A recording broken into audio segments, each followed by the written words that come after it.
12 janvier 2010. Un séisme de magnitude 7 sur l'échelle de Richter détruit une grande partie sud d'Haïti. Port-au-Prince, la capitale, est gravement touchée.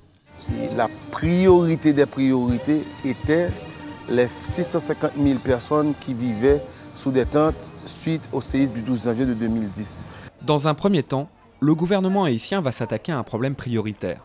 Les 6 principaux camps de déplacés de Port-au-Prince. 16 quartiers sont choisis pour reloger 5000 familles. C'est le projet 16-6. Il va mobiliser le gouvernement haïtien à travers l'unité de construction de logements et bâtiments publics et 4 agences de l'ONU, l'OIM, le PNUD, l'UNOPS et le BIT. Les maisons sont classées par couleur. Vertes quand elles sont intactes, jaunes quand il faut les renforcer et rouges quand il faut les reconstruire complètement. On a eu tous ces dégâts parce que justement, on a respecté des règles et des codes de construction qui n'étaient pas les bonnes pour Haïti. Tout le monde avait oublié que Haïti, en réalité, c'était un pays qui était exposé à beaucoup de risques naturels et risques climatiques. Les plans de reconstruction sont prêts, mais il s'agit de ne pas réitérer les erreurs du passé. Et c'est là que les formateurs du Bureau international du travail interviennent. Là, nous avons une petite salle marquée sécurité sous chantier. OK? Là, il dit direction amati principal yo, gon gens pour disposer yo. Il dit amati principal yo a joindre mi qui pi près. Qui ça veut dire? Par exemple, si ou même matin là, je venu pour moi commencer ouvrir un chantier avec boss moi yo. Pour matin, moi gagner un groupe ferrailleur ensemble avec moi qui gagne pour y aller ferrailler en dalle. Mais avant même de commencer, j'ai un principe surtout pour santé et sécurité, c'est chaque matin me fait. Chaque matin, je toujours rappeler qui comportement pour gagner sous chantier pour que l'accident pas arriver sous chantier. Normil a étudié la construction en Haïti, puis au Canada. Quand il revient en Haïti, il se décide à suivre une nouvelle formation délivrée par le BIT et certifiée par l'État. Il devient formateur en construction parasismique.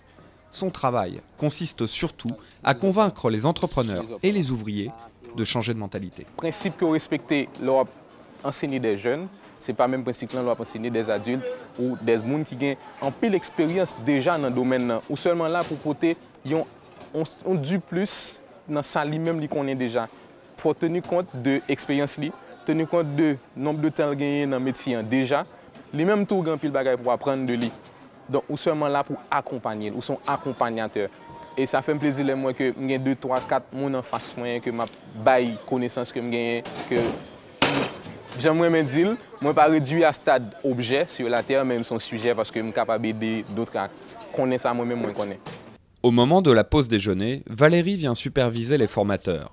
Ingénieure en bâtiments et travaux publics, elle connaît sur le bout des doigts le programme de formation. Bonjour. Ou là, mais là, c'est comme si on n'a pas même besoin d'écouteur tellement il est haut.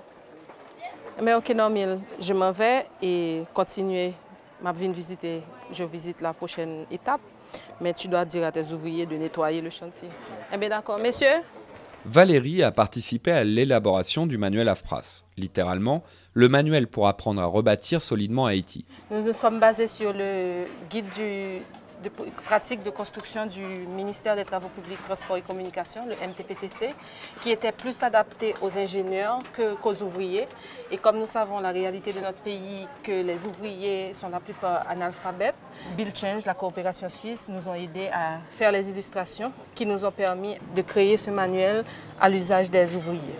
L'ouvrier peut facilement suivre toutes les étapes de la construction d'une maison parasismique, en comparant les bonnes et les mauvaises méthodes.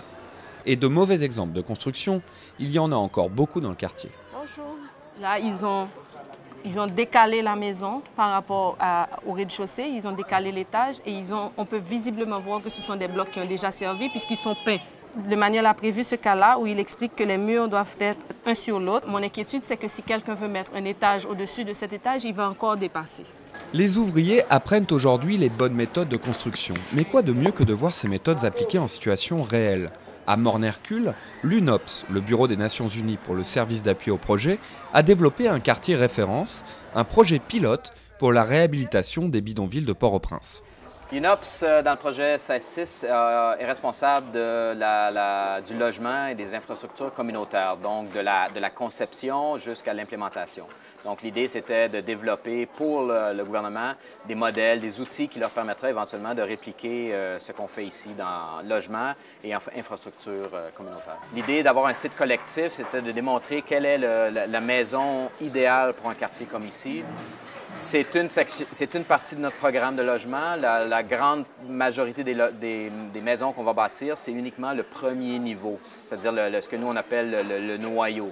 Donc, une famille n'a pas accès à du crédit pour éventuellement bâtir une maison complète. Donc, les gens bâtissent les maisons étape par étape. Dès qu'ils ont un petit peu de moyens, ils bâtissent un mur, un deuxième mur. Dans le cadre du projet 16-6, le Bureau international du travail appuie le gouvernement haïtien, notamment l'Institut national de formation professionnelle a développé des formations techniques certifiées adaptées aux populations les plus vulnérables. Ces formations permettent de qualifier les travailleurs et petits entrepreneurs locaux à participer à la reconstruction et à la relance économique de leur quartier. Et ouais, ça fait vraiment plaisir parce qu'on se dit que bientôt les habitants vont être là. Et surtout, pour le BIT, ce qui est très important, c'est qu'on a réussi à former les travailleurs à participer à la construction de ces maisons tout en étant formés. Et ce qui est très important, c'est que ça, pour relancer l'économie locale, c'est qu'on a à la fois des gens qui vont avoir des meilleures compétences professionnelles, ils vont avoir aussi, pour la première fois, un diplôme. Et ça, on a 98% des travailleurs de la construction ici, dans ces quartiers, qui n'ont jamais eu aucun diplôme de leur vie. C'est une grande fierté pour eux, c'est une grande fierté pour nous aussi. Haïti chérie, 1er janvier 1804, en 2004. Ce matin, dans un des hôtels les plus luxueux de Port-au-Prince, Normil et ses collègues du bâtiment reçoivent officiellement leur diplôme pour leur formation à la construction parasismique. Normil a été choisi par ses confrères pour les représenter lors des discours officiels. Devant le regard ému de son père, il va expliquer au public les convictions qui sont les siennes et qui n'ont pas changé pendant ces longs mois d'apprentissage et de formation. Votre présence ici n'est pas un hasard. Vous avez été choisis. Vous êtes des leaders et vous êtes des formateurs, mais à travers BIT, dans vos quartiers, où que vous soyez. Vous avez une mission. Votre mission, c'est de rendre Haïti solide. Merci.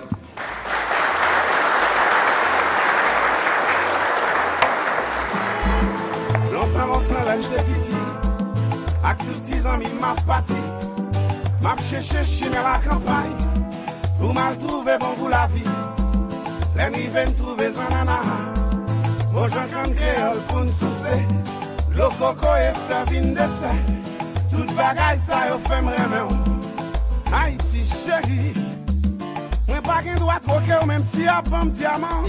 Nous avons perdu près de 200 000 âmes avec le tremblement du 12 janvier 2010. Donc la formation en construction parasismique, c'est le cheval de bataille, c'est le flagship du programme.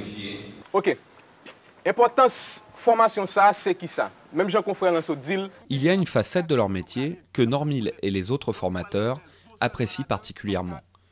Comme aujourd'hui dans le quartier de Jean-Baptiste, où ils ne s'adressent pas à des professionnels, mais à des particuliers. Ces chantiers ouverts attirent toujours plus de monde. Apprendre-nous qui gens pour nous construire solide.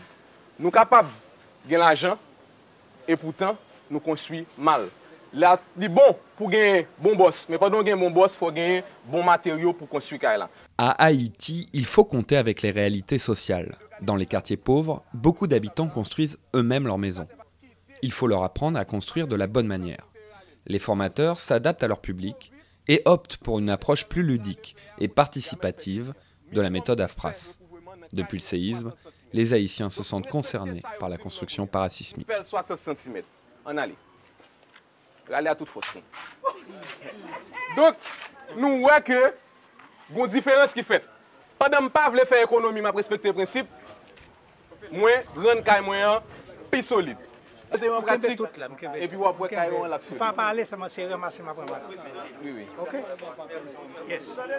Moins enthousiasme, moins volonté moun yo pour yo apprendre parce que yo kembe yon bagay qui t'est passé 12 janvier qui te cause yo perdu famille, yo perdu proche yo. Donc genre de formation ça yo important et moun yo prêt pour yo recevoir yo parce que nous faut faire constat là, moun yo sous ça, moun yo d'accord. Donc nous besoin plus investissement dans le domaine formation ça pour permettre à ce que plus moun touché par formation. Nous, mais ça arrive. C'est pas maintenant tête tout. C'est déjà nous font calcul nous dit bon, je dis on va gagner pile corps, mais après 5 ans nous doit venir dans pile corps.